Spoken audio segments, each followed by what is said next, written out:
There's a beautiful conversation that happens in the Brihadaranyaka Upanishad between Yajnavalkya and his wife Maitreyi. Now, Yajnavalkya is about to renounce the world, and he's telling his wife that he's going off for that portion of his life where he's going to renounce and come to the realization of the inner self, or due to his realization, it sounds like, in some respects. But he has this lovely conversation where his wife wants to go with him and to learn about the truth of this one without a second. And most of us are familiar with these verses where basically the writer Yajnavalkya is saying that the love of anything comes because of the self behind that thing. And I always thought that it was just one or two verses, but it's a whole string of them saying the same thing over and over.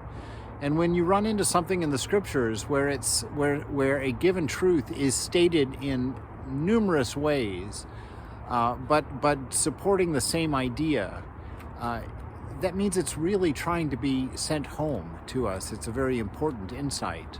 So I'm going to read that insight over and over and over again for us.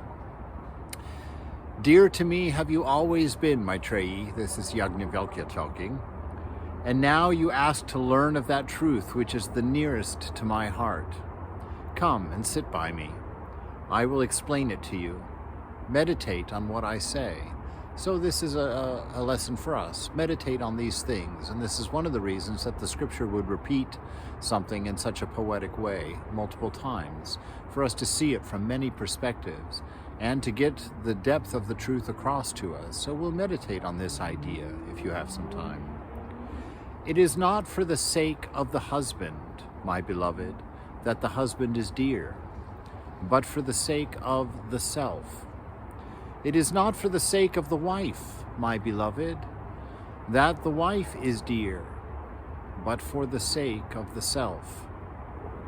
It is not for the sake of the children, my beloved, that the children are dear, but for the sake of the self. It is not for the sake of wealth, my beloved, that wealth is dear, but for the sake of the self. It is not for the sake of the Brahmins, my beloved, that the Brahmins are held in reverence, but for the sake of the self. It is not for the sake of the Kshatriyas, my beloved, that the Kshatriyas are held in honor, but for the sake of the self.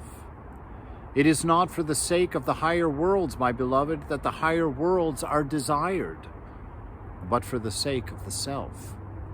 It is not for the sake of the gods, my beloved, that the gods are worshipped, but for the sake of the self. It is not for the sake of the creatures, my beloved, that the creatures are prized, but for the sake of the self. It is not for the sake of itself, my beloved, that anything whatsoever is esteemed, but for the sake of the self. The self, Maitreyi, is to be known. Hear about it, reflect on it, meditate on it. By knowing the self, my beloved, through hearing, reflection, and meditation, one comes to know all things. Now, one of the most beautiful ways for using this scripture is to remember that your esteem for anything, any object of any identity or name, is not because of the object itself, but because that object glimmers with one of the qualities of the divine that is attracting that divinity within you. And part of meditation, part of discernment is one, being conscious of that at all times, knowing that the things you love and like in this world are not for their own sake as the thing they represent, since they don't. They're objects in mind only. They are part of that one without a second, so to speak. They are that divine itself, and it's the qualities of the divine that they reflect to you that make them esteemed in your eyes, make them desired. So, reflect on that, meditate on that, and know it to be a truth.